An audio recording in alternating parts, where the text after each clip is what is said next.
Alam nyo guys, ganito yung bonding natin na na-miss ko eh. Sinabi mo pa. Buti nga, nagaya tong si TJ eh. Eh teka Pao, ano bang meron? Ba't bigla kayo naggaya? Uy, ba't ako? Ito si TJ na nagplano eh. TJ, siya tanungin nyo. TJ, ano bang meron at... Guys, nasa si TJ? Nasa likod mo kanina.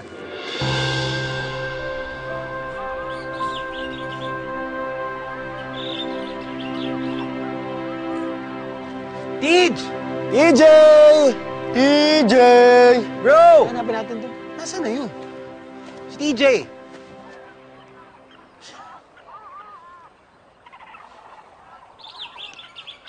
TJ! Bro! TJ!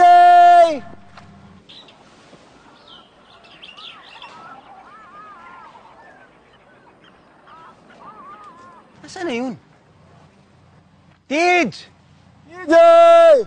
TJ!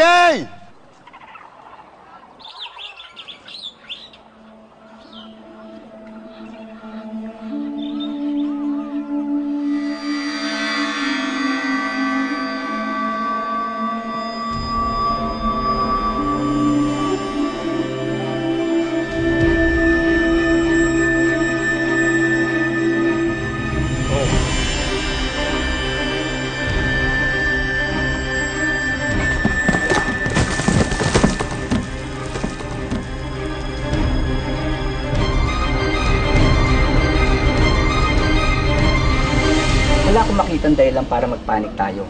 Hindi naman ngayon lang nag-trekking si Mr. Chavez. Yeah, we know that, sir. Pero hindi nyo kasi naiintindihan eh. He's not himself lately kasi. Ha? Ano? Bakit pare? May problema ba kay TJ? Teka, anong ibig niyo sabihin? Sir, na-hospital kasi siya lately. Nagkasakit siya eh. Kaya nag-worry ako baka mamaya nag-collapse o baka nahilo, natumba. Eh, kilala ko naman si TJ, is very responsible eh. Hindi basta-basta babaklas yun sa body system eh. Sir, mabuti pa, bago maggabi, kailangan tulong-tulong na tayo, hanapin na natin siya kasi delikado eh. Don't worry, Mr. Asistio. Gagawin namin makakaya para mahanap si Mr. Chavez. Salamat po sir, tutulong Kami na rin rin kami. tutulong na.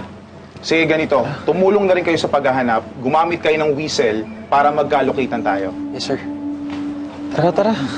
Sir, tara. Let's go.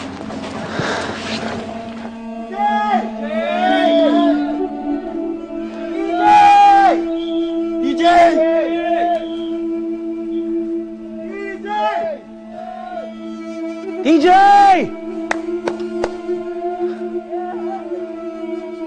TJ!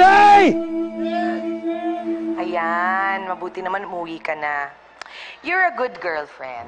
Andito nga ako pero wala naman yung asawa ko. Ha? Nasaan daw? Hindi ko alam. Sabi ni Yaya hindi daw natulog dito eh. Hindi rin sumasagot ng telepono. Napaparinig na ako. Oh, hep, huwag naman ganyan. Ano bang dapat kong isipin?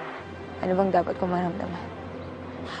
Okay, ganito, Jom. Naniniwala ako na medyo nakakapraning na wala dyan si TJ. Pero, pwedeng wala mo ng judgment.